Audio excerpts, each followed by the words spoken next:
Oops. There we go. Speaking of, check one. See, I got my mic better now. There's my ear. I know. Oh, you did say speaking of Indian. Hello. Howdy. What's happening? Not much. Just had the youngins all day and I'm tired. The youngins all day. Today? Yep. Is you Yeah. babysitting? I had to keep them entertained. Oh, Let's see. Because at some points they went, I'm bored. And then you were like, do you want to watch something? yeah. Now, I which said, ones? Which ones did you have? Hey, Holden huh, and Millie. yeah. And And it ended up, he's a talker. I introduced him to Scrabble. Yeah. No. Yeah, that's what I was actually thinking in my head. You did. He was like, "Why did I do this? Why did I do Yeah. this?" I was like, he had fun with it. He did. He liked it. Well, that's good. And then he tried to make up words. Oh. All young. Adults do that. Yeah, adults do I was that. like, no, it's not a word. Oh, boy. We've just played card games all day. There you go. Hello, Audrey. Hi.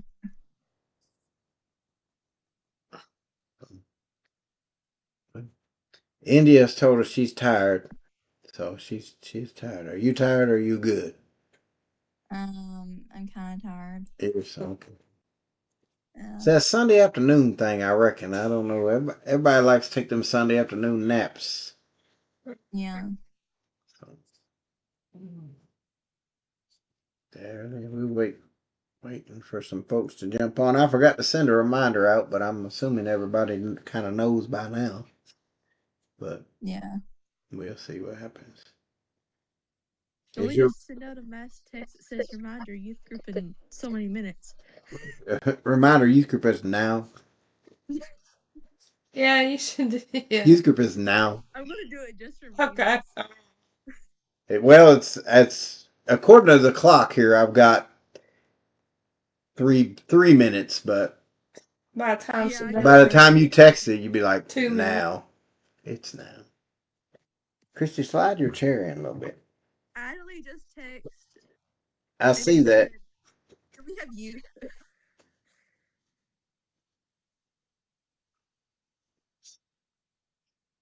Yeah, I like youth in 3, 2. Yeah. It's like I don't know what time this will go through.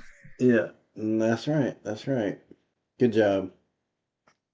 Well, if she asked, then they'll be on here in a minute or two. Oh, said we will be late.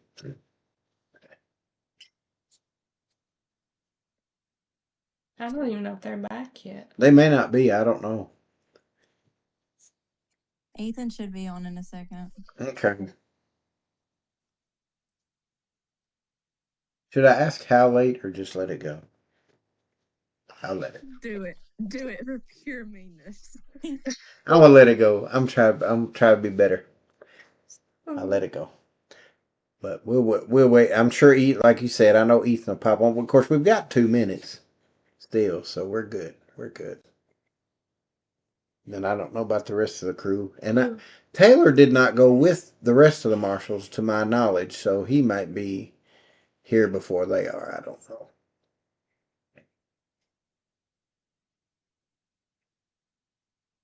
Otter, do you have a Snoopy shirt on? Looks Figure like I that was trying out. to. It Yeah, looked like that is Snoopy. I was like, that looks like Snoopy. Yeah, it's a little like Snoopy rude. I like it. I'm a big Snoopy fan. Love Snoopy. I And just bought a peanut shirt yesterday. Oh, did did you? you? Fake shirt. Cool. Yeah. Cool. I just saw, and I didn't have a. It's at Maurice's. Ah. Uh-oh. Don't tell her this. No. Um. No, it's cute. It's a Valentine's shirt. Is it? Uh, Here we go. Got the whole gang. well. We can wear holiday shirts at work too. Haley. Yeah, we ain't seen Haley in a little bit. There's Hey! Haley. Hi there. Hey, It's good to see you. it's good to see you all too. Busy lady. Yeah, Just say. just hit view. There you go. Taylor and the boy. All right, girls. The boys are coming on now. Come on at the same They time. do. They did that last week too. Yeah. I'm convinced after spending time with Taylor and Ethan together, I'm convinced that they kind of share, like they have this kind of twin thing. They kind of think the same sometimes. Yeah, you do. This in the last 2 weeks, you guys have gotten on at the exact same time. So there you go. I can't hear you, Ethan. If you're talking, I can't hear you. You might be muted, brother. He's not. I don't. His Okay, signal's out. your sound's out. Ethan, your mic is like off or something. Yeah, yeah. That better? There you Yeah, go. We yeah. got you now. We got you Okay. now. That was not planned. I'm sure it wasn't. You guys just think similarly. Yeah, exactly. So, yeah, I know. I was like, it's not. I knew it wasn't planned. Um, so I know that a couple just texted and said they're going to be a few minutes late. I don't know how late is late. Um, We're like Congratulations. halfway between the house and Wattsburg right Oh, now. okay. okay. But Congratulations, they Taylor. might be going to the store, so I don't know if they're stopping at the store either. So maybe 20, 30 minutes. I really don't know. Okay. Good deal. And congratulations, Taylor, and the rest of the crew on the Governor's Cup. Yeah. That was pretty awesome. Good job, guys. Good job, guys. And anyway, What's up with all the Christmas stuff? yeah, everybody got. I guess you're trying to get your wear out of it. Of course, I cannot say anything because yesterday, was it yesterday or the day before? I had on my Santa Claus socks. So, That is true. but they're warm, so I was like, I don't care if they Santa Claus or not. My feet are cold.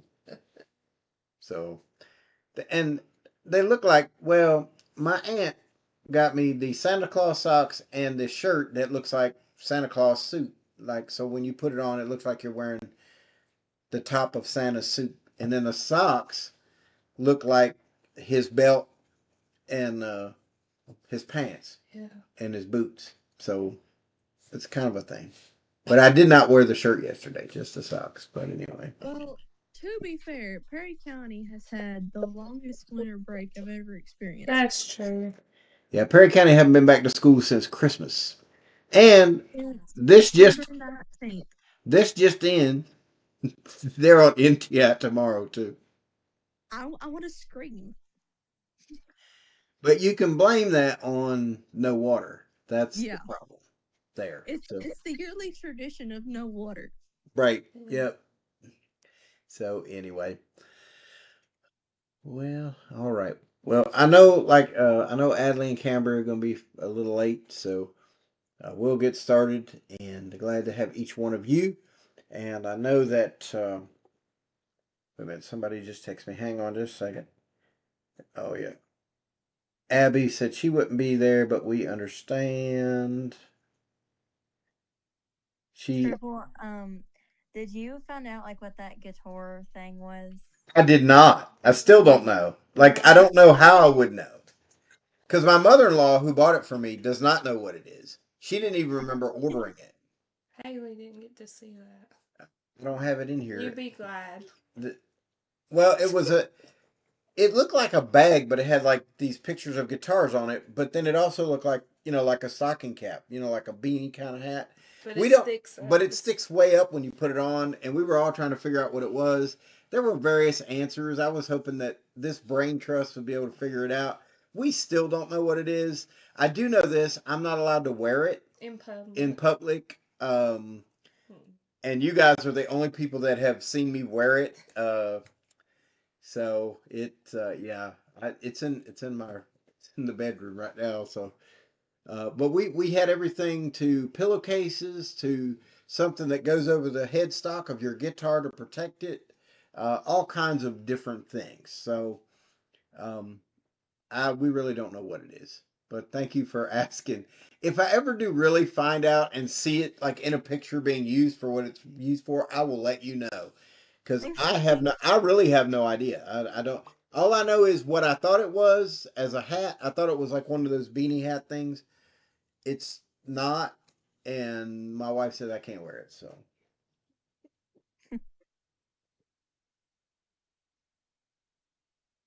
anyway, so there you go. But there were a lot of good answers to figure it out. I liked it. That was the fun. If I never find out what it was, that was the best part of the whole gift is trying to figure out what it is and just having fun with it. So it all worked out. All right, we're gonna play a little game tonight, and this one is a little different. Now, I'm showing this video right off of YouTube, so it might stop and there might be ads in it. I don't know because I've never quite tried it this way, but I couldn't get it to do any other way. When I previewed it earlier, it didn't have the ads in it, but I don't know. We'll just have to see. Oh, Adley's iPhone. Hold on just a second here. We'll let Adley.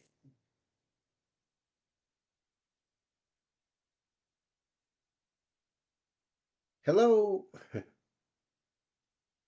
All right, we're getting ready to play a game, and so I'm gonna make this bigger. This is hi Adley, and we're gonna play this game. It's pretty self-explanatory. You have to guess the cartoon, not the character, but the cartoon that they're from. Okay, so and some of them the game is not actually correct. If you're a real nerd about cartoons, it's not actually correct. But if you get close, we'll give it to you. Keep score, and it should be fun. Right. And here we go.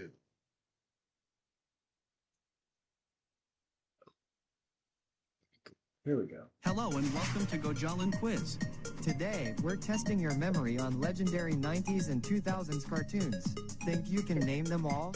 Let's find out. Here's how to play. A picture of a cartoon will pop up, and you'll have 10 seconds to guess the name. We've got 30 questions, so answer them all and let us know your score in the comments. Don't forget to subscribe to Gojalin Quiz for more fun challenges like this in our next video. Are you ready? Let's go!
Took your ads.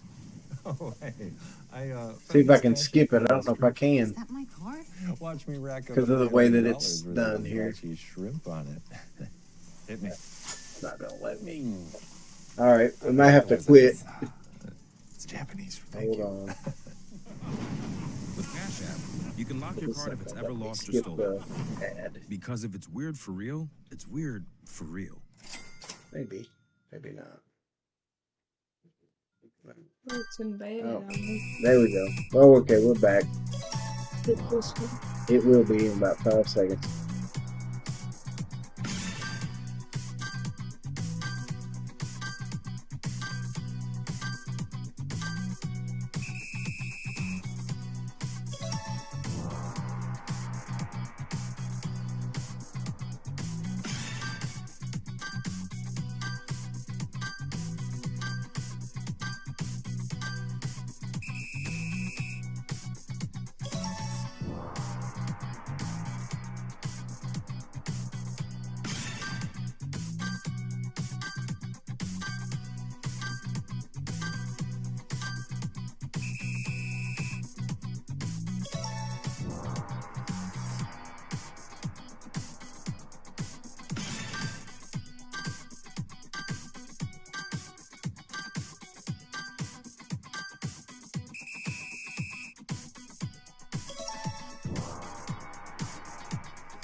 All right. Let me get back to. So how did we do? How did everybody do? Did anybody get them all? Did anybody get them all? No.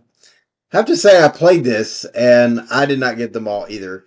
Um, I got most of them. There were some that I had never even heard of.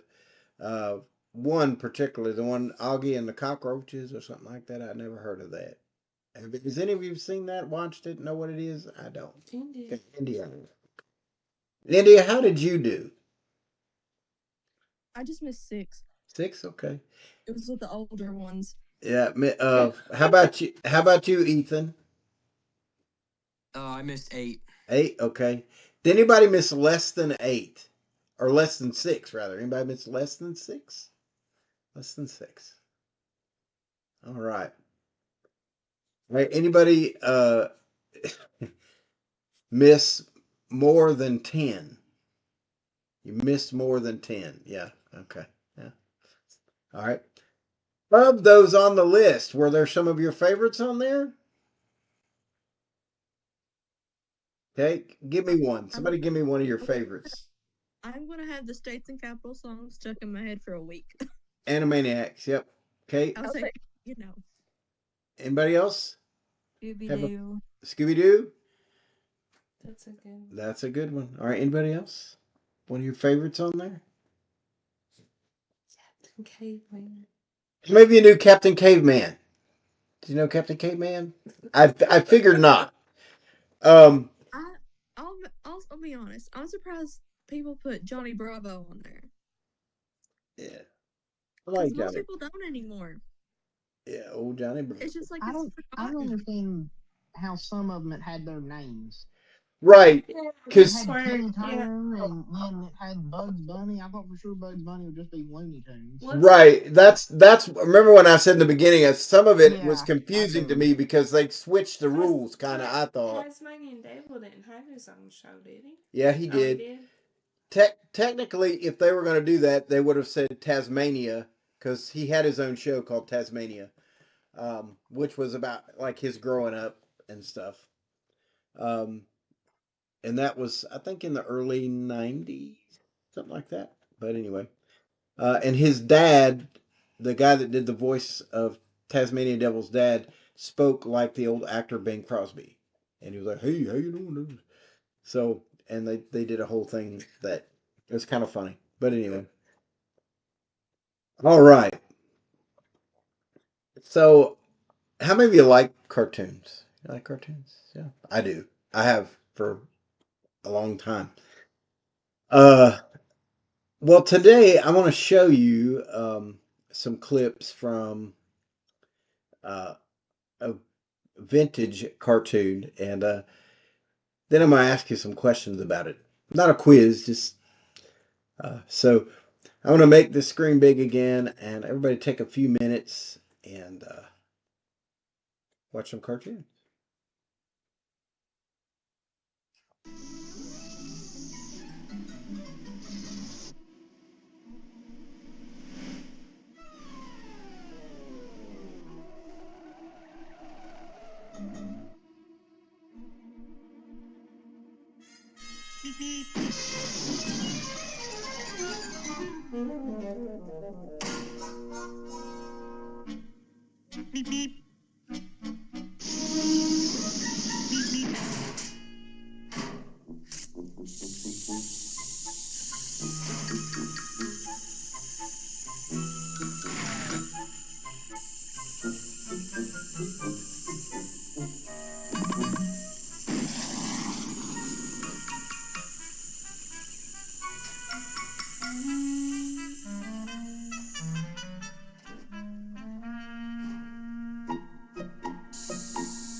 Wile E. Coyote and Roadrunner happening there, and I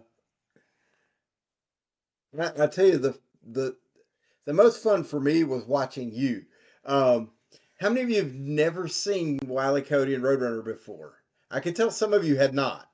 Um, and most of those clips were made in the 50s and 60s, maybe even earlier than that, some in the early late 40s.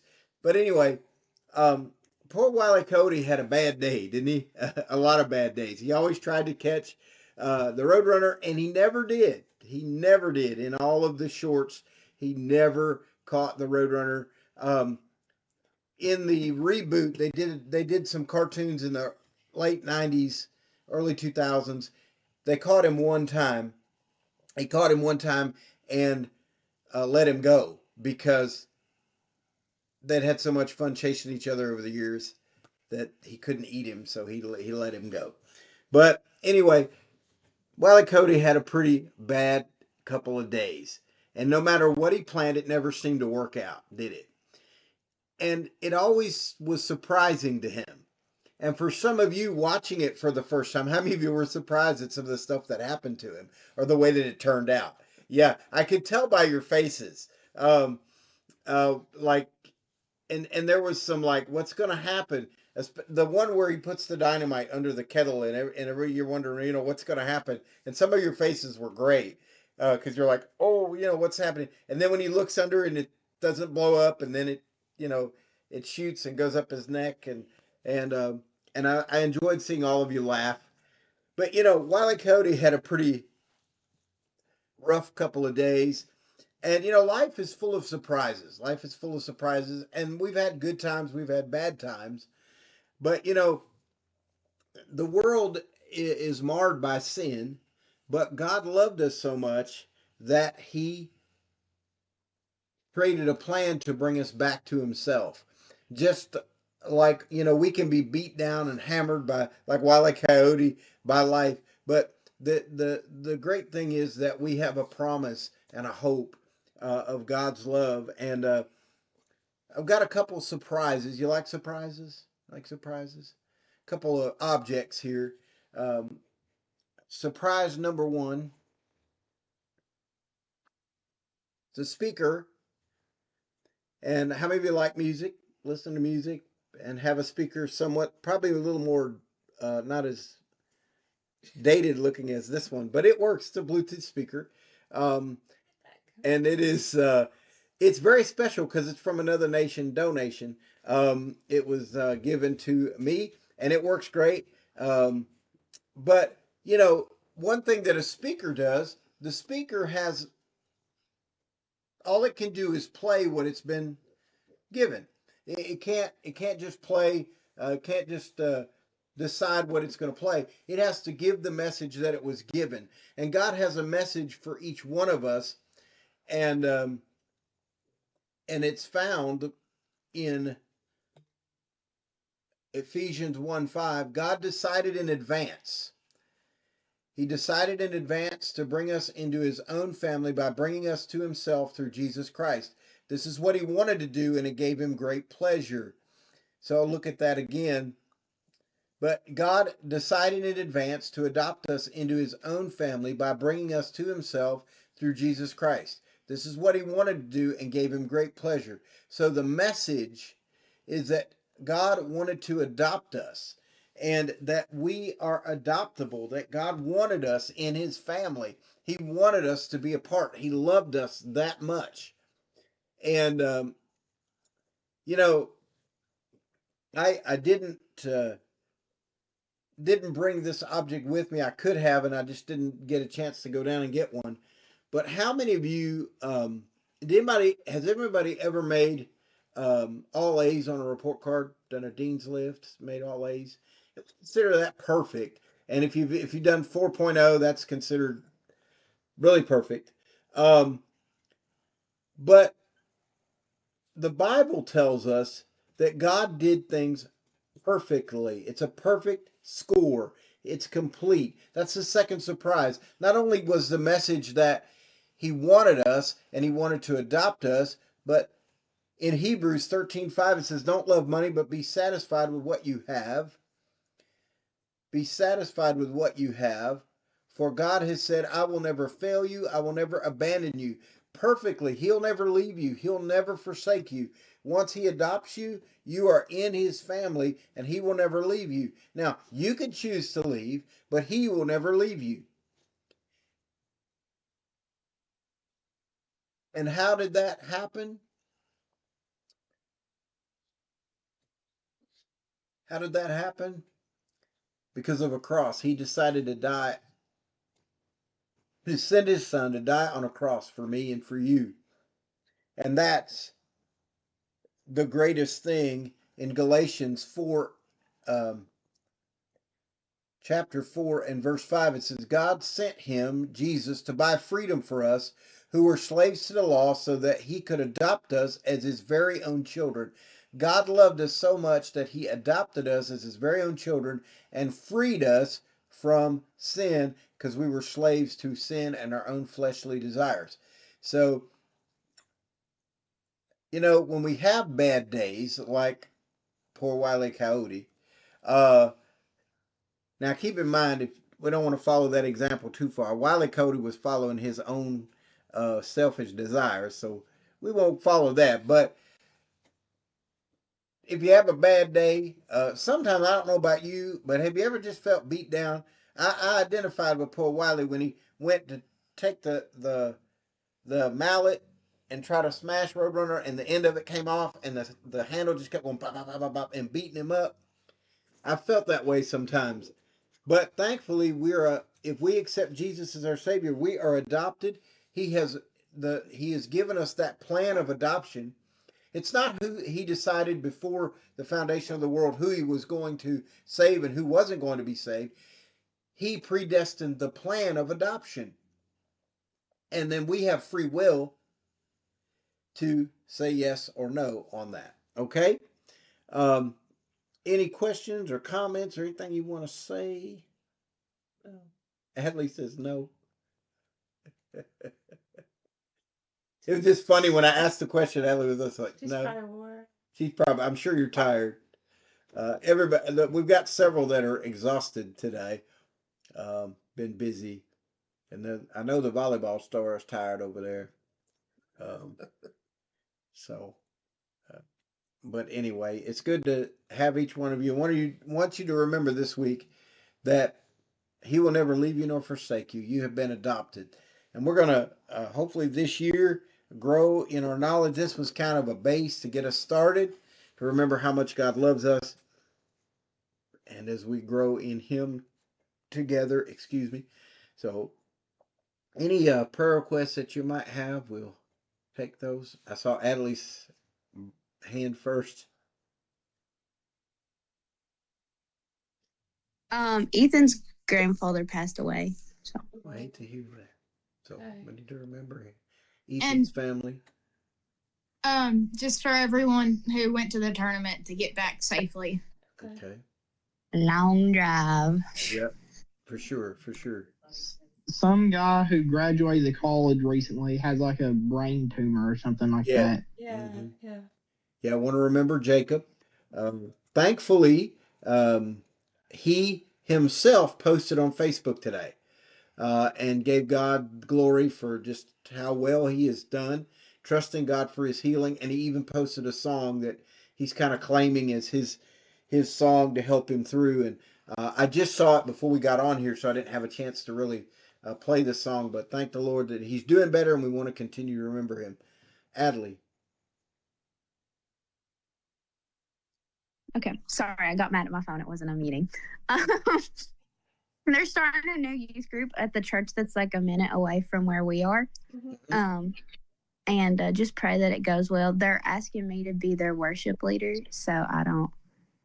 I'm praying about it, but I'll probably take it. But I'll still be able to come to this tonight too. So just pray that everything goes well. Okay. Sure. When are they starting that, or when? Like what time? Next week at 6:00. Okay. Cool. All right. Anybody else?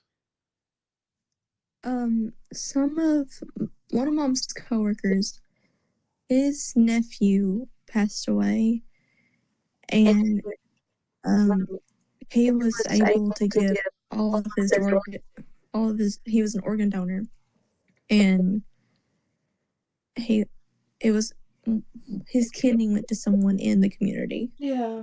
Okay. I heard about that, but I didn't know he was related to you all. Thank the Lord for that. Sad for the No, passing, but it was his mom's coworker. Oh, okay. yeah. Well, right. Anybody else? All right. Okay. Well, let's pray and we'll let you go. Father in heaven, we thank you for this day. We thank you for how you have blessed us. We ask that you would just continue to be with us in all that you do and all that you are. We pray that you would just continue to walk with us, be with each request that's been mentioned. We thank you for how Jacob is doing better. We just continue to help him, continue to help him heal. We pray for Ethan's family and the loss of his grandfather. Just be a comfort to them. And, it's going to be hard in the days and weeks ahead. Pray you just be there, a comfort, and wrap your arms of love around them. We pray that you would be with this new youth group that's starting at Caney Baptist. Be with Adelie as she's thinking about the worship position, Lord. If it's meant to be, you would open every door that needs to be open and close every door that needs to be closed.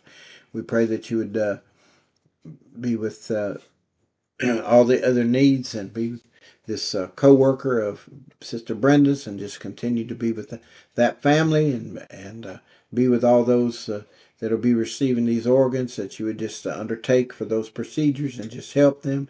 Be with all the other needs that we know of on our hearts and minds, and be with each one of us as we go back to school and work and whatever we find ourselves doing this week, that we will remember that you'll never leave us nor forsake us, and we can lift you up in Jesus' name. Amen. All right.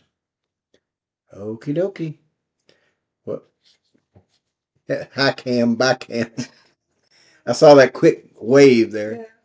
All right, guys. We love you all. See ya.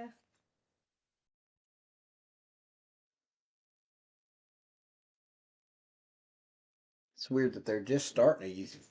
You think they would have one? I think she's saying youth group. I think college. They're trying to start a college group. But Possibly. Yeah. it'd be good. I hope. You know.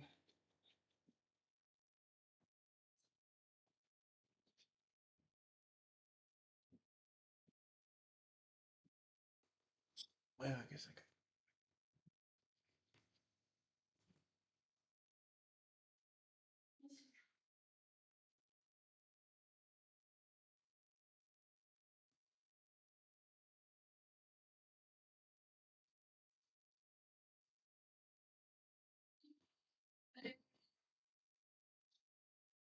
Yeah, they do. So it probably is a youth group, teenage group. I also hope, for Adelie's sake, that if they start it, they stay with it and don't do like some churches. And if it don't do well, they just shut it down after 2 weeks. Because that would hurt her, because she really likes doing this stuff. I wasn't confused.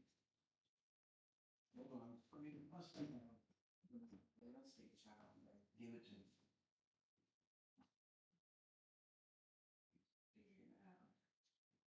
Oh, it's like the Gatorade things. I feel like you gotta go seal first.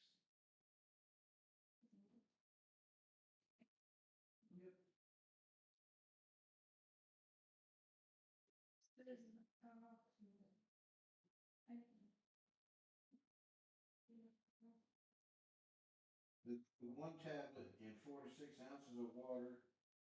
Stir well and drink if desired a just amount of water for best taste. One tablet daily.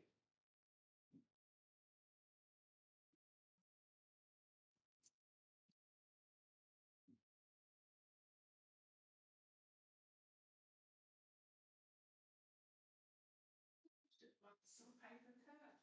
We got some. Okay. Yeah. Here you go.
You're gonna watch that, rest of that 2020?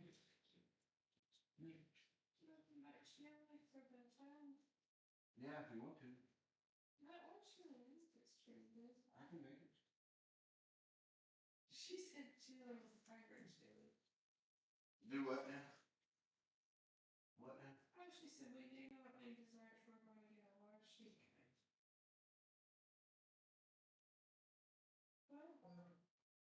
I think that's the best idea, because that way people can focus on the main stuff and not have to worry about the dessert. And every time we do those sheet cakes, nobody eats them. So we just need to have that and not the other desserts, because they won't eat them if you have the other stuff. Yeah, I think it'd be cool to put a picture of the church on this, since that's what we want. Or something, maybe a logo. Yeah.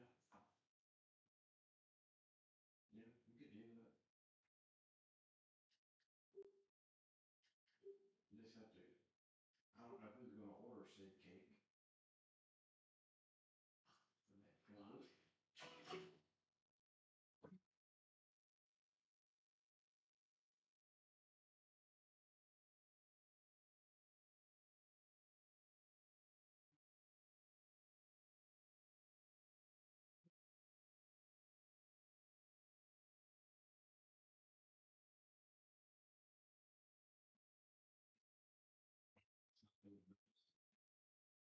Sure, anyway.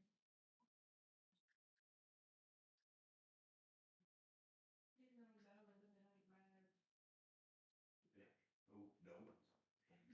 Oh,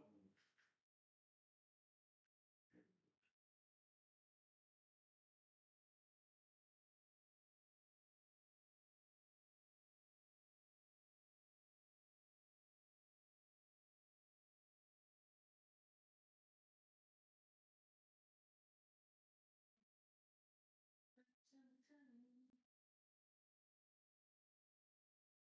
Usually I said, and as given that space, we knew what he was going through with the family by this point.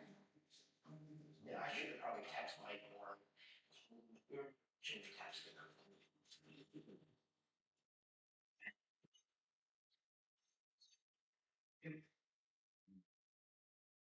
So, That was even weird as all.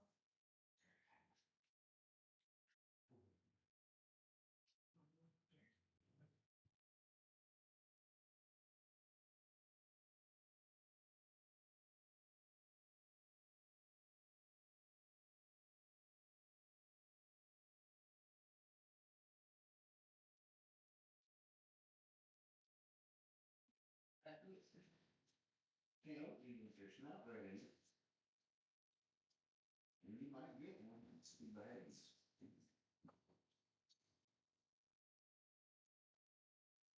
But then got just use out for it, see if they good.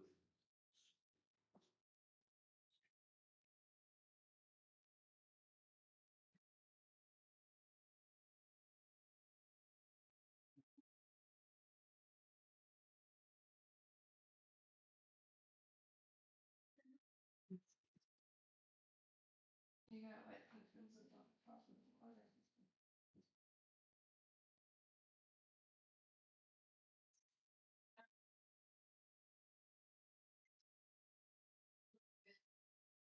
Detective Crowley also hands over to detectives in Tucson a notebook from the van. Inside that notebook, a handwritten list of names, including Gary Triano's niece, Melissa. They brought it to me, and in that notebook was Melissa Triano, license plate Missy. My license plate said Missy on a black Corvette. And that was my car.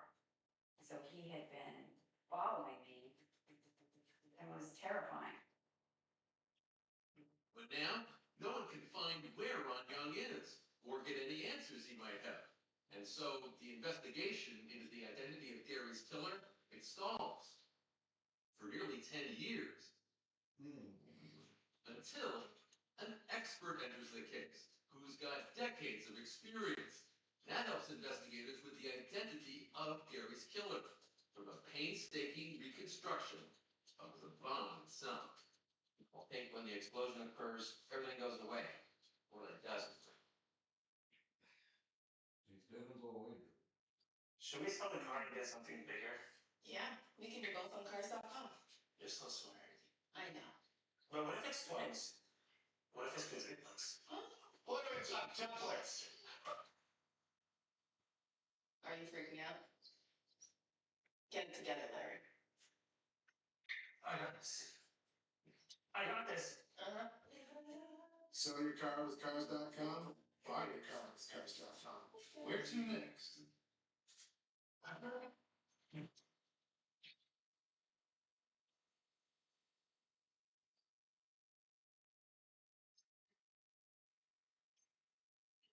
Breakfast is back. Sorry to interrupt, but what are we doing about this? You must be new in town. I'm gonna use Tide Oxy Boost. It's a lifesaver. The most powerful clean in any universe. Tide. Looking good. Thank you.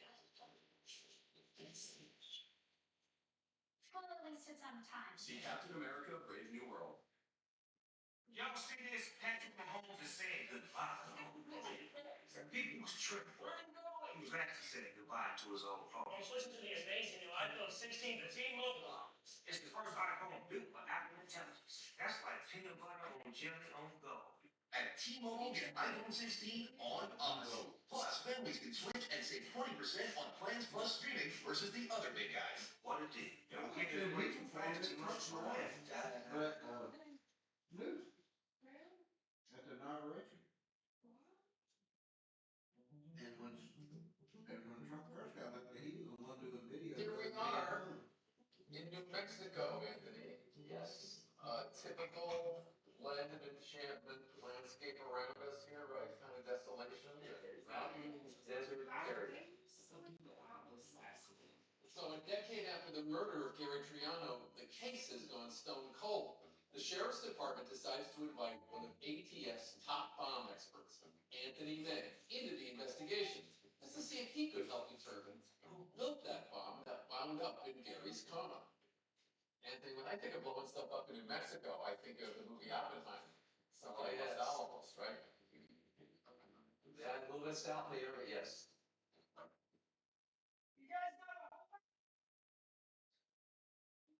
So if you go just outside Socorro, New Mexico, you'll find this 40 square mile field laboratory, and it's called the Energetic Materials Research and Testing Center, EMERTEC for short.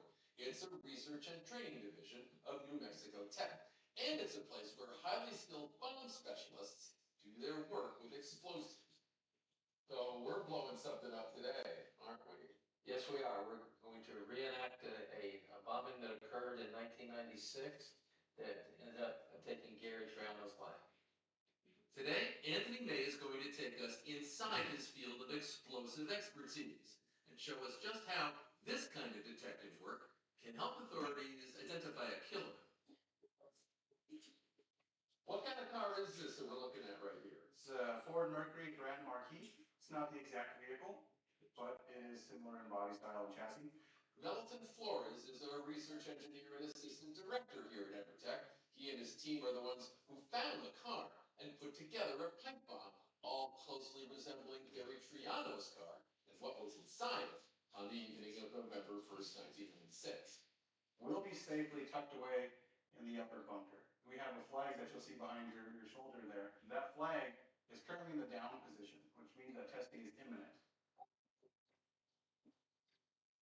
The EMERTEC engineers have these high-speed cameras ready to film the explosion at 20,000 frames per second. Morning, everybody.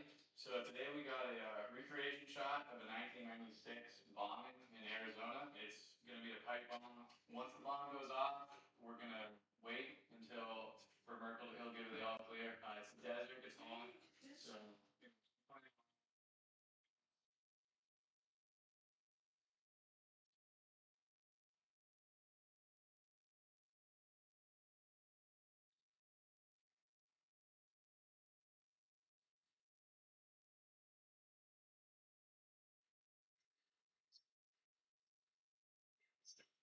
Positioned on the passenger seat.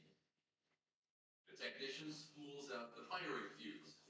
We take cover in a bunker some 2,000 feet away.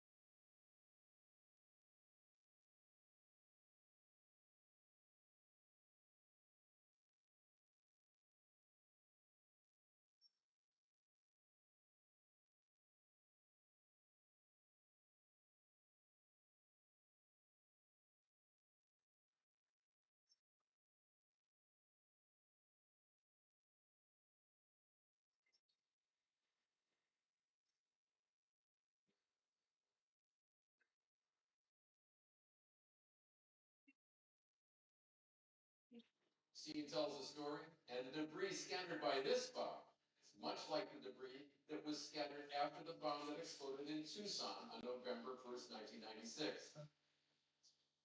Debris gathered up by law enforcement that Anthony May would go on to analyze. So after the all clear, we move in for a closer look. It would be up, most of the part is going to be up over that bridge. Well, we're going to walk into the blasting. Now we're starting to pick up some heavy components, and now we're going to decide, is it from the car? Is it from the bomb? And what I'm seeing is car parts here, the door handle. As I can see already, the roof of the car is over here. Looking at the roof of the car, most of our fragments went straight up. Does it matter to you that it went straight up? It'll tell me the orientation of that pipe bomb. That you can take what seems like a scene of classic chaos and create any kind of order out of it is remarkable to us. That's the objective. Take a look at what the crime scene is telling you, what the evidence tells you, and then go from there. It is one of the most notorious murders in Tucson history. Back in 2005, it was Anthony May taking the fragments of that 1996 bomb that killed Gary Triano and reassembling the device, hoping that the process would offer some leads in a case that had grown cold.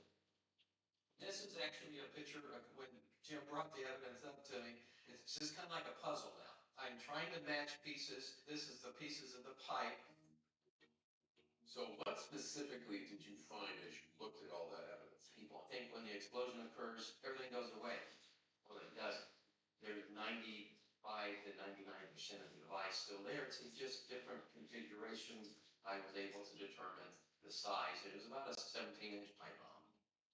So it took Tony May about a month to piece back together all the fragments of the bomb, and he showed us the reproduction he was able to construct. So somehow from all this material, you're able to recreate something that looks very much like what the actual bomb must have been. Yes.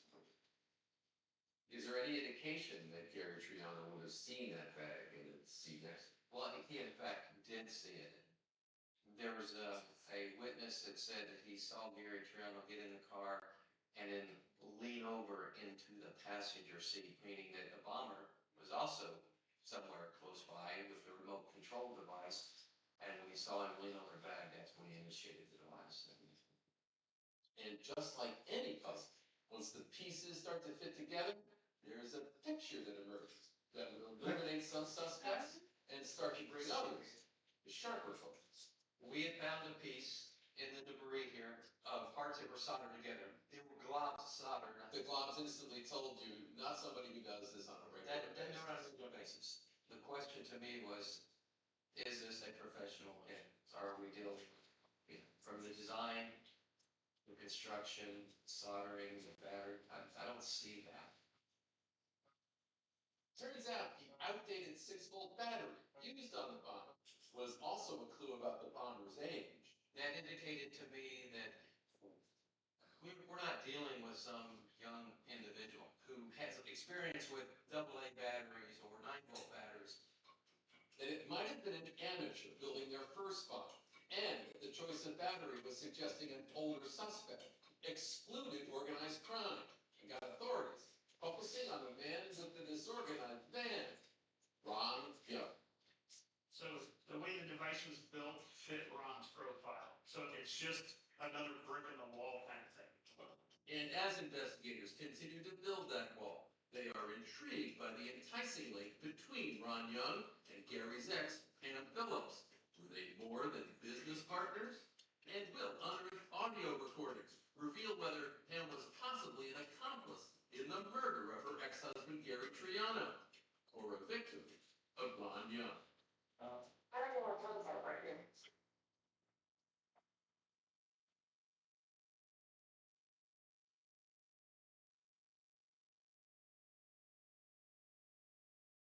The new Maximal Satin Lipstick in the shade Stone. I cannot wait to see this.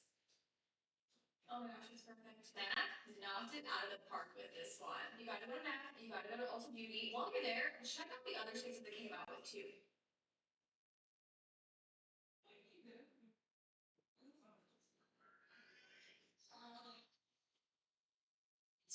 about sex, lies, and audio tape and a sensational bombing.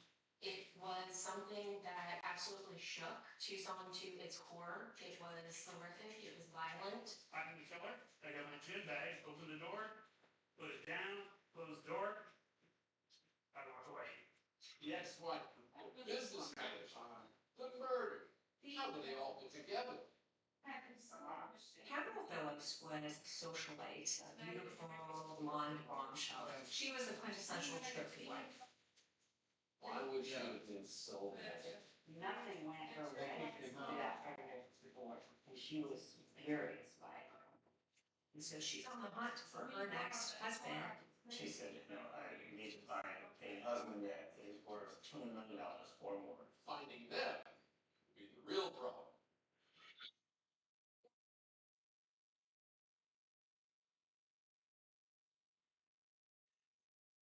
It was astounding what was there. If he was a real hitman, why is he not threatening her with life, threatening her family? Kids. It's a sensational trial, complete with sex, money, and murder. It's summed up in one word: greed.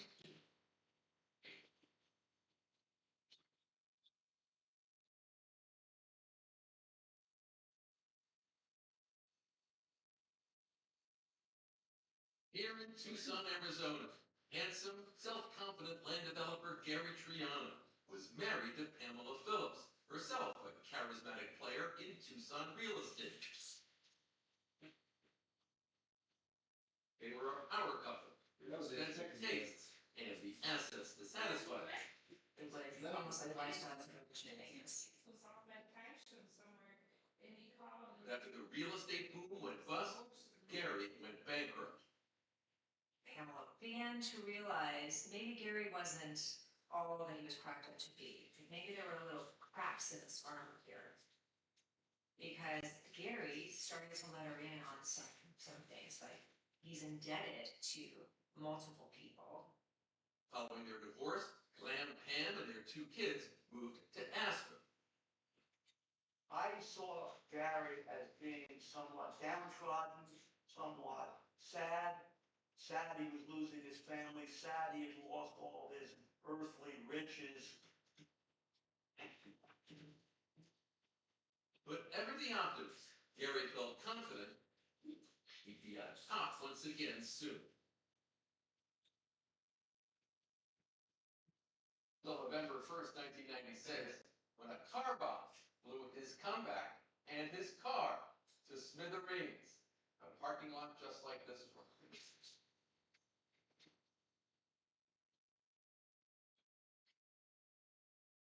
But who or what wanted Gary Triano dead? Despite Pam and Gary's bitter divorce, investigators could see no immediate connection between Pam in Colorado and Gary's pipe bomb murder in Arizona. Until cops stumbled across that minivan in California belonging to Ron Young, packed with documents with Gary and Pam's names on them. It was great because we had no association with Pam and the murder until then. Before we had, Pam was in Aspen, the bomb went off in Tucson. How did Pam push the buttons? Okay, now we have that connection. We have Ron Young bridging that distance for us. Yuba County investigators needed to understand the complex relationship between Pam Phillips and Ron Young. According to friends, that relationship had begun here, on Aspen Snow Bunny Lane, where Ron Young lived. Pam was practically his next door neighbor. And at the time, nobody lived in that area. It was where kind of working people, you know, doctors, lawyers, normal people in Aspen lived. It was not Pam Phillips' kind of neighborhood, long way down from that mansion in Arizona. So she asked her neighbor Ron Young to help out on her business idea. It was an astrology website called starbabies.com. If your baby was born under at a certain time, you could get their zodiac and all that. It was that type of thing that Pam wanted to do and start a whole business like that. And he helped set that up. A new in-town ski instructor who got a side gig as a live-in nanny for Pam's 2 kids, Kevin McDonald says he saw a lot of Ron Young. He would come over and spend time with Pam, and was helping her with the star babies, and then he would have dinners with her. And like I said, there was more than just me, the down the street neighbor. After the kids were asleep, Pam didn't want them to see them being intimate or being more than just friends. Kevin would recall Pam as a good and caring mother to her kids. But according to Pam's friends, starbabies.com and Ron Young were only part of her plan to return to the top of the mountain here in ski country. Pam was always out in the different private bars and private clubs and asking, trying to meet rich men. And because she said that, I need to find a husband that is worth $20 million or more. If it was Pam's long-term goal, it was fueled by her short-term needs. She was running out of money. And for that, she blamed Gary Triano. Why would she have been so mad at him? Nothing went her way through that whole divorce, and she was furious by it. And she wanted money. She needed money to continue her lifestyle. Once Pam and Gary had cruised on luxury yachts and private planes. Now, Pam was steamed that Gary was making her pay to fly the kids back to Aspen after his visit with them. Pam told me one night, after the kids to bed, she just said that she was down to her last $60,000. So I knew that she was worried. She was bleeding money. She wasn't making money. Pam was convinced that Gary was hiding assets, so allegedly she asked Ron Young to find him. Pam's chief complaint during this entire relationship is she's not receiving enough child support from Gary, and he must be hiding assets. But Ron is still really pissed off that he's not being paid for his services. Because of their business relationship, Ron had access to her accounts, and he allegedly started taking out money for himself. That's what led Pam to report Ron's alleged fraud in the first place.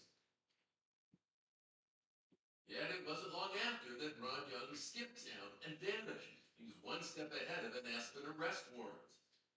After Pam came in the initial time, then I asked her to provide follow-up documentation. She never came back. Ron Young is nowhere to be found, but Pima County sheriffs decided to talk with Pam. And then when you go to interview Pam, she minimizes Ron Young. Oh, he was not involved in my life. He gave me a little financial advice and things like that. Yet less than a year later, Pam is out of Snow Bunny Lane and into $1 million home. Why were authorities so interested in her change of fortune? Pam had 2 million reasons to kill Gary. 2 million. What time are you going to distance? With Dawn Power Wash, he can fly through 99% of greasing run in half the time. Oh my gracious, look at him go! Yeah, Dawn Power Wash is unique. It absorbs grease with 3 cleaning boosters, removing it 5 times faster. Ooh, for Pete's sake, that was fast. And Power Wash can replace multiple cleaning products. Ooh, full recovery! Those suds got game. Dawn Power Wash, the better grease getter.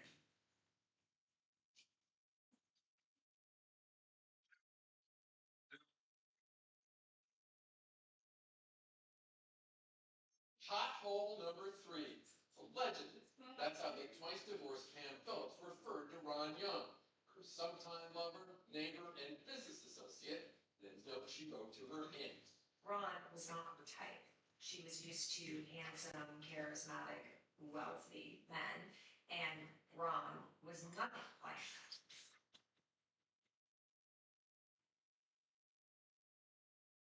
When Pam moved up to Aspen, she purported not to have any money, was in financial hard times. There was, however, a $2 million life insurance policy on Gary Triano's life, set up to take care of his 2 kids with Pam. They were the beneficiaries, with the proviso that if they were under the age of 18, then Pam was the one that would receive the money and appropriately apply it to the children's lives.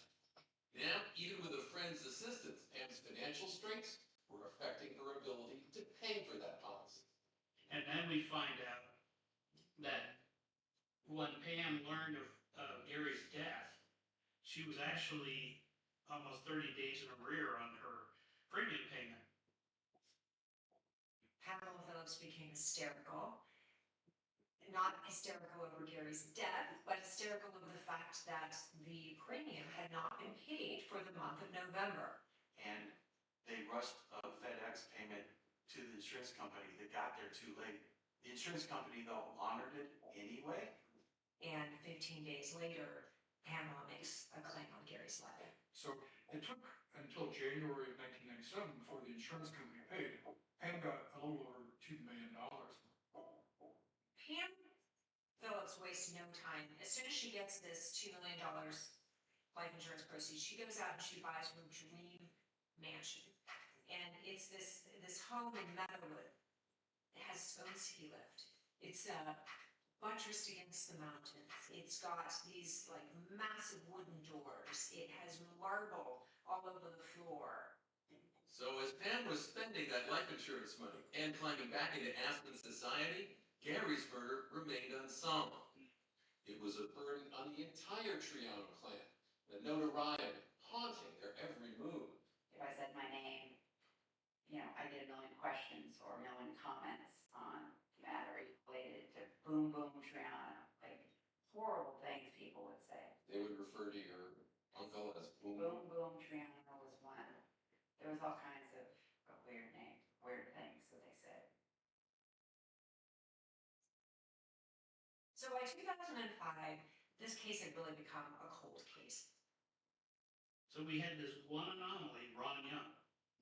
And it was, where's Ron Young? Where is Ron Young? Aspen PD had the arrest warrant, so he could be arrested anywhere within U.S. jurisdiction, and just nothing was coming of it. It was like a puff of smoke.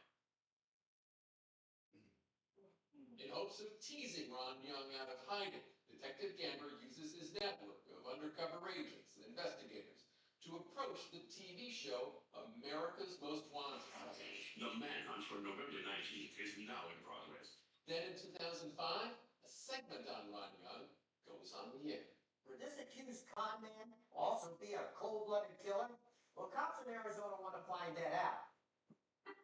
Right after the America's Most Wanted episode airs, it happens to catch the eye of a chiropractor in Florida, whose patient is none other than Ron Young.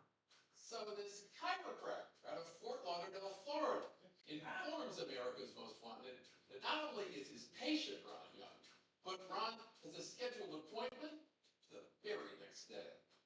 And that's a huge break in the case, because now law enforcement, America's Most Wanted, they can all descend on Florida and make the capture. Sure enough, Ron Young shows up in time for his appointment. After his appointment, Ron is returning to his car when Broward County's fugitive unit makes the arrest. All of it captured on America's Most Wanted. What's your name? Hey, man. I asked you your name. Authorities hold Ron Young on fraud and weapons charges because when Ron's apprehended, he's got a loaded Colt 380 semi-automatic gun in his possession. So now, detectives race to Florida to see what Ron Young might have to say about Pamela Phillips and Gary Triano. But when they touch down, they get a big surprise, one that will blow this case wide open. We walk over to this box, and there's some microcassettes sitting in there. And it's like, anybody have a microcassette recorder? And what was on there was, to this day, I keep calling it the treasure trove of evidence. It was astounding what was there.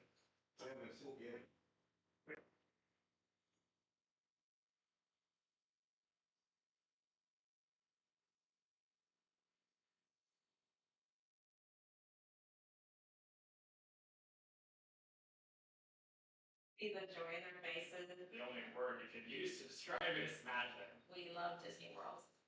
I'm a Navy veteran. I retired back in.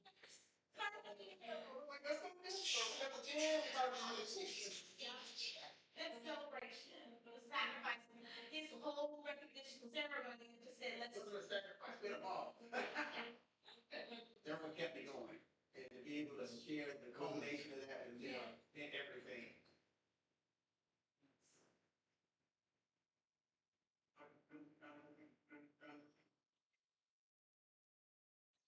Featured on the show America's Most Wanted, Ron Young is arrested in Florida. Hey man, I asked you today. Ron Bradley, he calls us and says they got her. So they start talking to Ron Young, and Ron says, sure, you can search my apartment. And yeah, you can search the storage locker I have. He gives them kind of an extraordinary gift. It's like he's opening up his treasure trove of evidence for law enforcement. And what they discover, like, is a major break in the case. Among the physical evidence seized from Brown's properties, detectives find spreadsheets, FedEx receipts, thousands of email printouts, and letters that shockingly reveal Pam and Ron had been in contact the whole time Ron was a fugitive, even after Pam had accused Ron of fraud and minimized their relationship to police. I think the apparent connection between us is best kept at a minimum, she writes. I don't want to appear as too much of a helper, though you know I am. I love you and count on you. Alan. So, obviously more of a relationship than she's letting on. But then, as far as evidence goes, a coup de grace. We walk over to this box and there's some micro cassettes sitting there. And it's like, anybody have a micro cassette recorder? And so we pop one of the tapes in, we hit play. You said my money in my principal.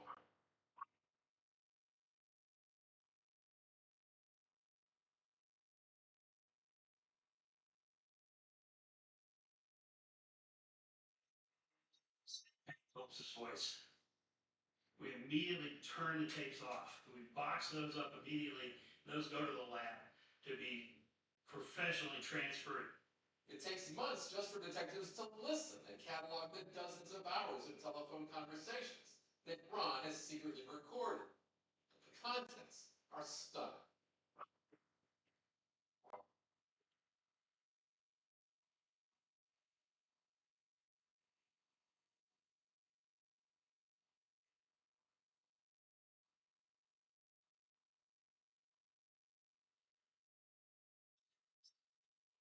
See, here's, you got your 2, I want my 4. Well, you have a $2 million insurance policy, and you have Ron getting 400 and some odd $1,000 in cash from Pam. Recovered emails and FedEx receipts detail how, at Ron Young's direction, Pam made regular cash payments to him, choreographed, authorities believe, in a manner to avoid detection. You start following Ron telling Pam, this is how you hide taking the money from your accounts and sending it as cash to me. And he gives her a detailed process to follow. He was instructing her to take out certain amounts of money at different locations, use different accounts, don't mail from the same place twice, vary your pattern so no one gets wise.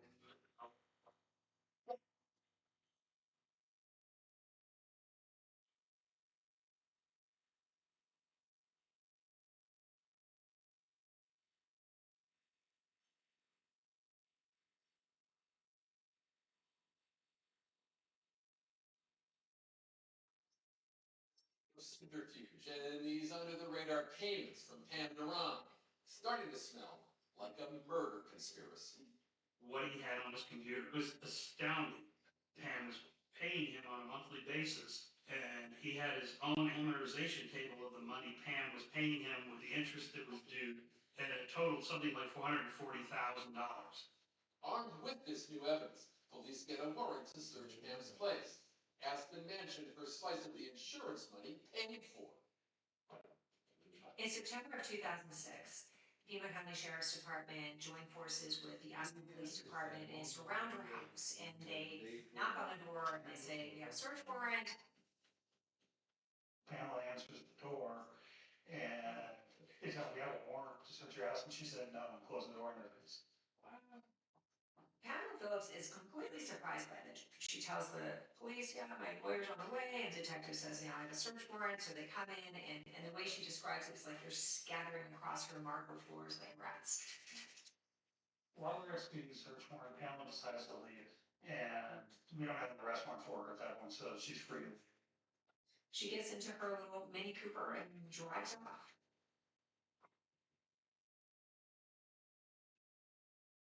Meanwhile, after pleading guilty to firearms charges, Ron Young is sentenced to 10 months in prison in Florida. After his jail term, he's sent back to Aspen. He gets extradited to Aspen to face the fraud charges. And it's there that the fraud charges get dismissed. After the charges are dismissed in Aspen, we don't have enough to charge him with a homicide yet. So he is free, but he's on parole from the federal prison. Ron Young moves to his parents' house in Yorba Linda, California. So there's all this stuff that's coming together. There's the suspicions about the life insurance policy. Now we've got Ron Young, who's an associate of Pam Phillips, and all these things in the van in California, the names in a notepad of people associated with Gary Triano, maps of Tucson, receipts from a hotel in Tucson near where Gary was living at the time. After nearly 12 years, the police finally obtained arrest warrants, hoping to bring him on the way to justice in the case of Gary Triano. We're going to do a simultaneous arrest. We've already put surveillance teams in Aspen, surveillance teams in Yorba Linda. We hit Ron and we arrest him. We go to hit Pam and we do the records check on her and we find out she flew out of the country to destinations unknown. She was gone.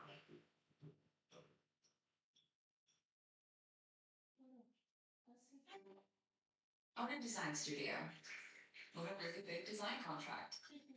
Realize you're more the creative type than the finance type. Realize you got this. Use QuickBooks to get your cash flow flowing. Get live expert assistance to maximize your tax savings. Back to doing what you love. Manage and grow your business all in one place. Intuit QuickBooks. Your way to money. Work. Hey.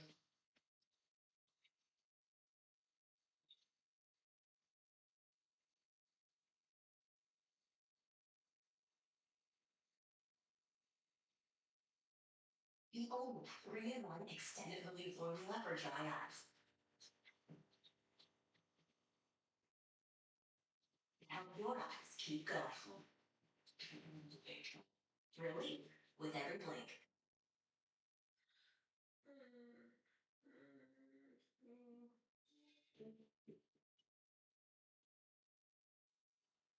17th, 2008, cops found a large-scale operation to simultaneously arrest Ron Young and Pam Phillips for the 1996 murder of her ex, Gary Triano.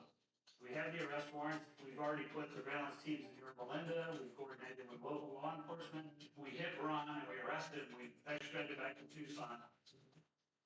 But when it comes to arresting Pam, they have a rude awakening. Pam Phillips, we have every reason to believe, is still living at her house in Aspen.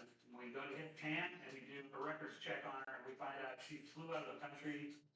She was gone. Beaver County investigators named Young and Triano's former wife, Pamela Phillips, as suspects in the case. They're still looking for Phillips and believe she may be out of the country. So we have to put out a notice with Interpol. So now the United States Marshals Service and the FBI become involved. Unbeknownst to police, Pam is in Europe, and she's leaning into the alpine lifestyle in a swanky lakeside town in Switzerland called Lugano. She's just picked up where she left off. She's recreated her world over there. She's hobnobbing with the elite. She's off hunting again for a rich, eligible bachelor. In fact, has been spotted with several.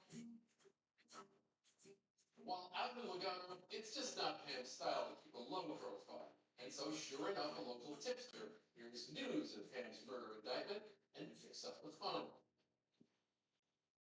I'm sitting at my desk, and I get a call. There's a gentleman who'd like to talk to you. He thinks he knows where Pam is. So everybody's poised to go arrest Pam in Lugano, Switzerland. But there's a hitch. See, the Swiss government wants to guarantee that the U.S. won't invoke the death penalty. Gamber and his team are able to work out the details. But will the Swiss police went to arrest her? Yeah, she wasn't there. Ultimately, there's a multinational effort that leads to Pam's arrest in Austria. And while she's sitting in a jail cell in Vienna awaiting extradition, back in the States, Ron Young goes on trial. The trial itself started in March of 2010. We had been doing pretrial litigation for at least a year and a half leading up to that point. Some of the challenges that the prosecution faced in Ron's trial was that it was a circumstantial evidence case. They didn't have any direct evidence that linked Ron Young to the bomb.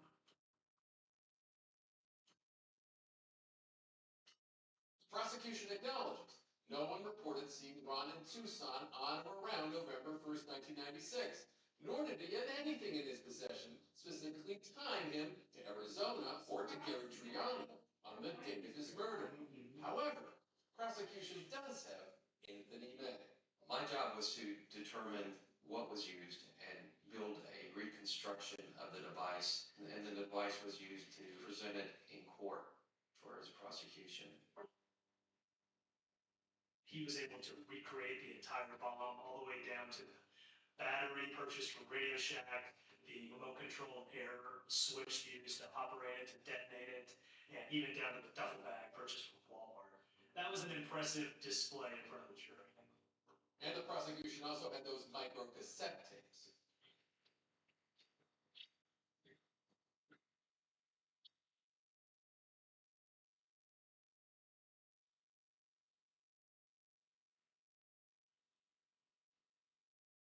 Prosecution makes the case, and in their conversations, Pam and Ron were talking about the murder of Gary Triano.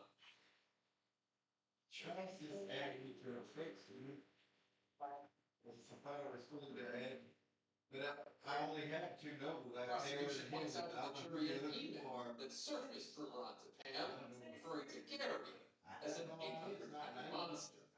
The communication between Ron and Pam is the crux of the case. The defense countering that Ron was simply extorting money from Pam. What Ron did.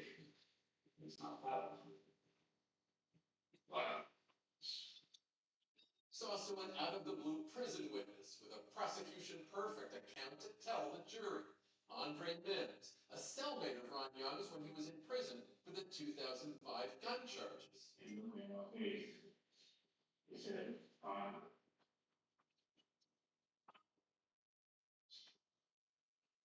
And Ron Young's one statement to Andre Mims, how he blew Gary Triano up, might as well have been a confession.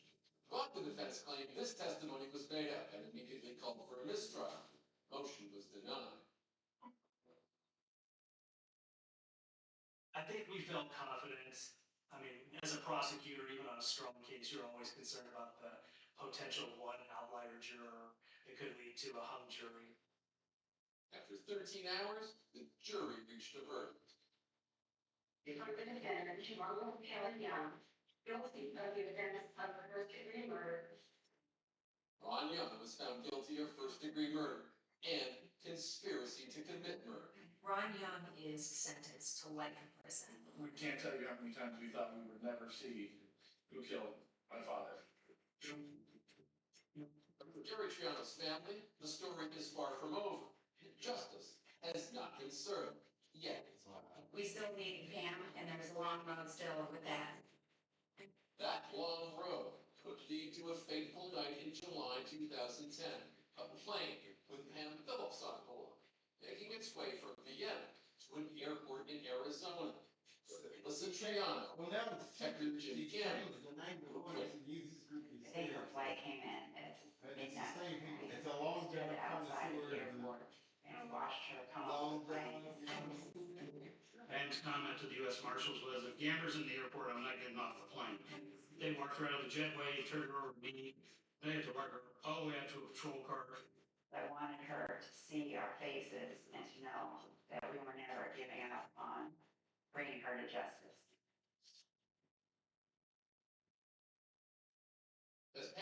to go on trial, her public defender would mount an ambitious murder trial defense. This will not be a short trial when it starts. Phillips' defense has listed about 100 witnesses. He's making these threats to embarrass her. He knows that she is in all these newspaper articles. Could he surprise everyone and get Pam a not guilty verdict?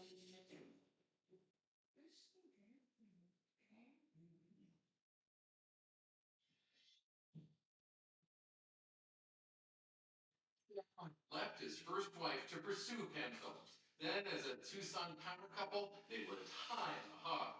Now, 17 years after he was killed, Pam Phillips was on trial for Gary's murder. For anyone who likes a sensational trial, complete with sex, money, and murder, this one was worth the wait. It has it all. The trial began February 2014. There was a ton of attention and anticipation. All eyes were on Pamela Phillips. I think it was probably the biggest case we've ever had. The Aspen socialite on trial for killing her ex-husband with a car bomb.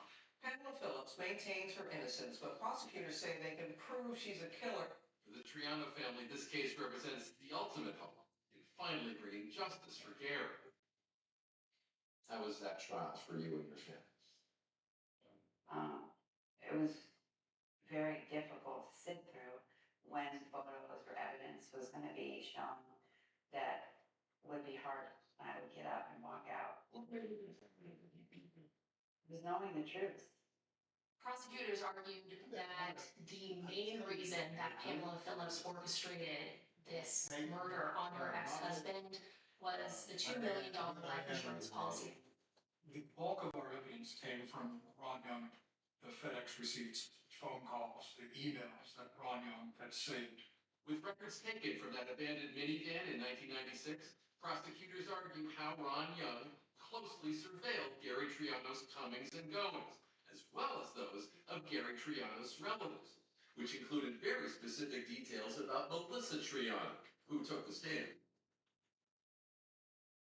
Last line has your name on it, correct? Yes. Melissa Triano. Just above your name, what does it say there? Corvette convertible niece. The prosecution then brings out a key witness, Laura Chapman, a former friend of Pam's, who recalls a conversation she says she had with Pam before Gary's death. She said that she should just hire a hitman, have him taken out, and that the insurance policy was a $2 million insurance policy. And she said it would just be really easy to do because he was so predictable because he played golf every day. The defense claimed Laura's memory was faulty, and that Pam was not desperate for the life insurance money because she lapsed on that last premium payment. If you're going to do a murder for hire for the insurance money, aren't you going to be sure that the insurance policy is in place and has been paid? But for the prosecution, big piece of the puzzle were those taped phone conversations between Ron and Pam, discussing Ron's alleged $400,000 cut of that life insurance policy, where, in the view of the prosecution, Ron says the quiet part out loud.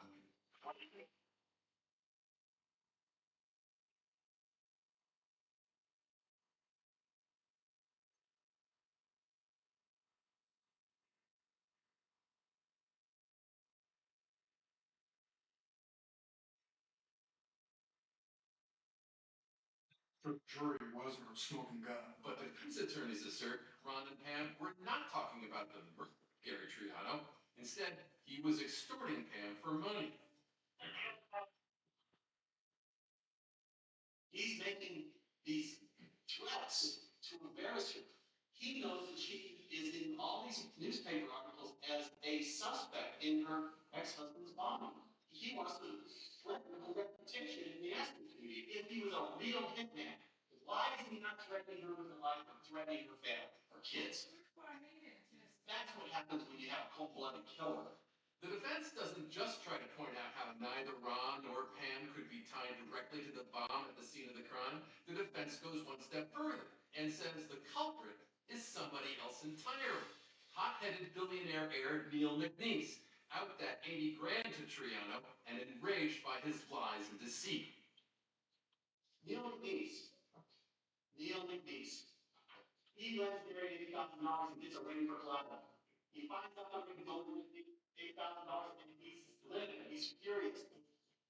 He threatens to kill Gary per Dr. DiAntonio. Remember, Dr. DiAntonio had come forward after Gary died, claiming that Gary Triano was on Neil McNeese's alleged kill list, and that he was responsible for Gary Triano's death. Lawrence DiAntonio was called to the stand, and this was really the crutch of the defense's argument. I wouldn't describe Neil as a friend. I heard Neil say he was going to kill Gary Triano probably 10,000 times. It was pure obsession. His hatred was pure obsession. The defense argues that McNeese not only had motive, he also had the means, with a woodworker friend named Jerry Capuano, who they claim had a shop and the know-how to make a remote-controlled pipe bomb. The other thing found at Mr. Capuano's shop, you saw that little red thing that was used to put together wires. There was one of those at Capuano's shop. There's an exact one of those in the bomb. The bomb parts that were found. It makes for an interesting story. They're saying, oh, look at this. Neil McNeese was the real killer, and Capuano was the person who made the bomb. All of them were deceased, so we're not able to follow up on this. Authorities continue to assert there is no evidence tying McNeese or Capuano to the murder. The McNeese family issuing a statement in 2014 maintaining their belief in his innocence and relief that justice might prevail. But I mean, the bottom line is we don't have any question whatsoever that Pam Phillips hired Ron Young to kill Gary. Pamela Phillips never testified during the entire trial. We got glimpses of her personality, right? During the trial, she would look at the camera, she'd smile at the camera, even mouthing the words at one point, "I love you," to the camera during court proceedings. The camera had always loved Pam right back. Now, after 2 months of testimony, it was time to see what a jury would feel about Pam Phillips as they decided her fate. The lights flickered in the courtroom. My cousin Heather was sitting in front of me and she turned and looked, and we just lost it.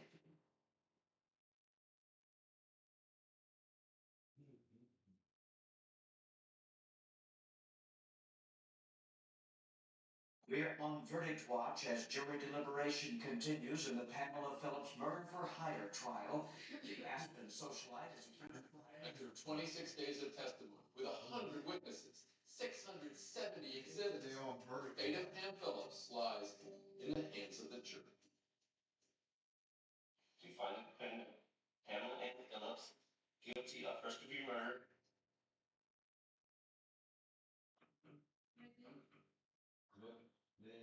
Quiet cries of joy and justice. Travis family says today's verdict has been a long time coming.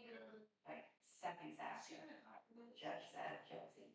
The lights flickered in the courtroom. It was surreal. What did that tell you? These lights. That he was there. That he knows. Gary's family was relieved by all this. The murder was in 1996. Our trial was now 18 years later. I mean, I don't think they wanted it to be Pam. I think it was. Pamela Phillips' attorney maintains his client is not responsible for her ex-husband's death. The fact that she's going to prison is going to eat away at me the rest of my life. Pamela Phillips was sentenced to life in prison without parole. After hearing her sentence, the once prominent socialite turns to address the packed courtroom, the only way she could do so without facing questions. I am innocent. I am innocent.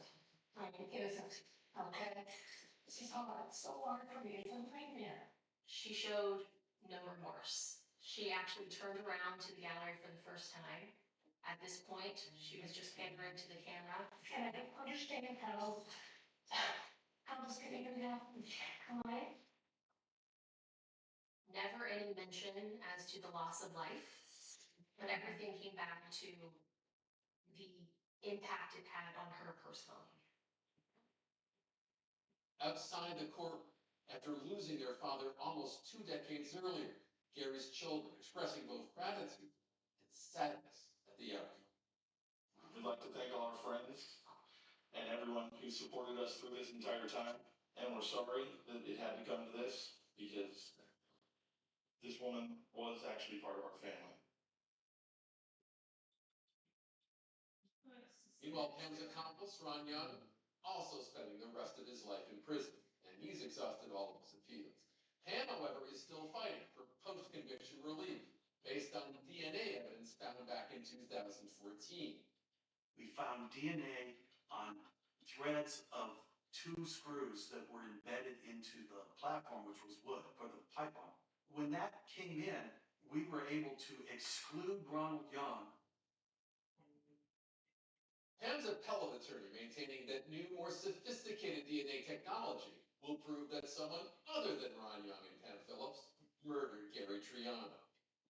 Well, the next step in the process, we did file our petition for post-conviction relief. I'm hopeful that we can do some genealogical testing if we can find the money to do that. They get better DNA that come back and tie it to Jerry Coppola, then that might get a chance. Stand by the verdict. They continue to say that neither billionaire Neil McNeese nor his friend Jerry Capuano were in any way responsible for Gary's murder. Where I find fault with this is that they didn't submit Gary Triano as a reference sample. Now, whose DNA do you think is probably all in that scene? How do you buy screws at a hardware store? You don't buy screws that have never been touched by another human being. So finding some lone DNA profile in a glass debris doesn't impress me.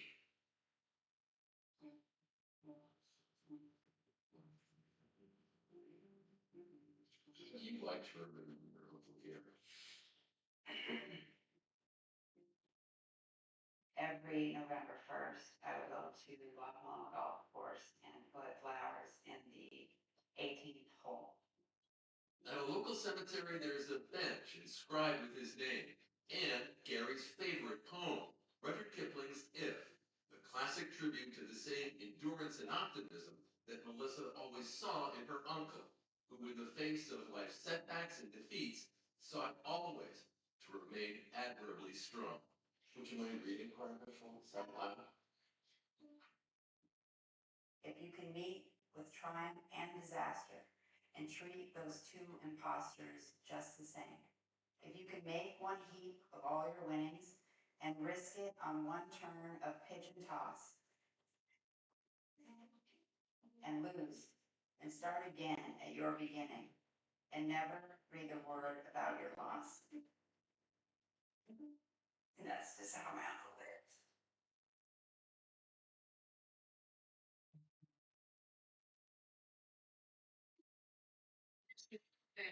The $10 million wrongful death civil action against Pam Phillips. The judge ruled in the family's favor for that $10 million. That is our program for tonight. Thanks for watching. I'm David Muir. And I'm Deborah Roberts. From all of us here at 2020 and ABC News, good night. That'd be a shocker, get caught after 17 years.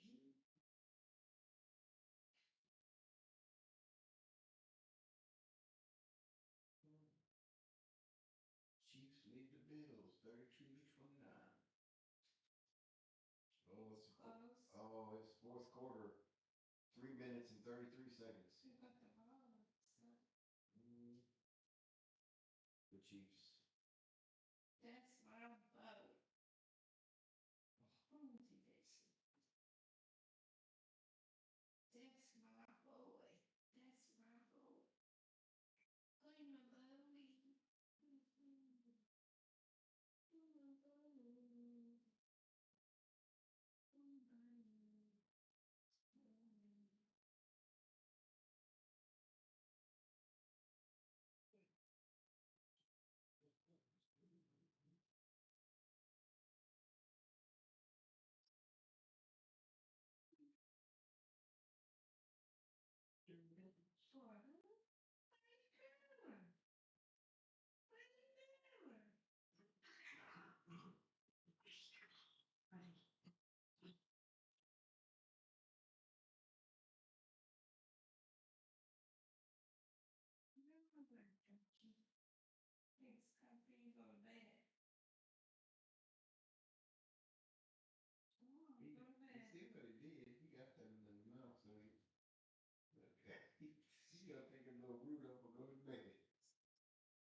6 in the secondary.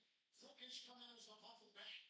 Losing the ball back to the Gibbs 29 in the shotgun and sitting in the lane. Here's the snap, 4-man rush. He moves up and he runs. He goes to tackle 20. Gets on the 50. He starts at the 35. Runs up and over the 40. He's taken down.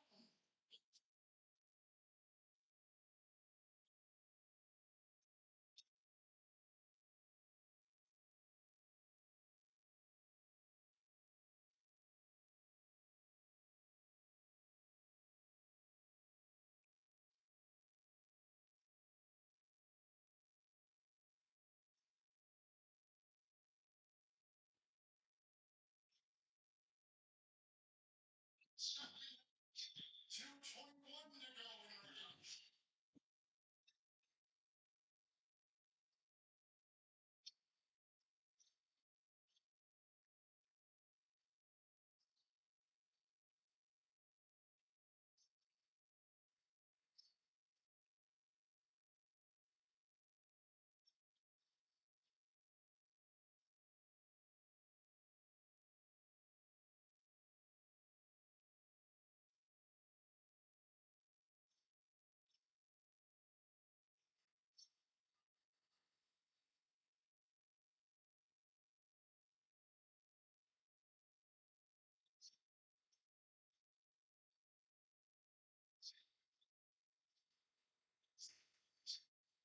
See, you have the NFL app, you can listen to any game like that.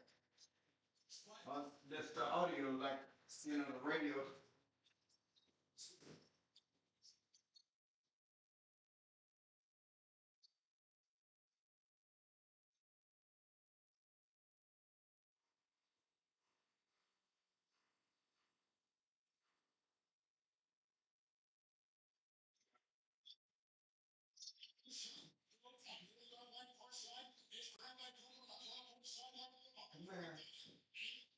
She gets to 7, and the clock is still ticking.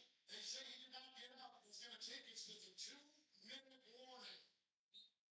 With the Chiefs leading by 3 over the Bills. The 2-minute warning is here. Chiefs 52, Buffalo 29. You're listening to the AFC Championship game on basketball.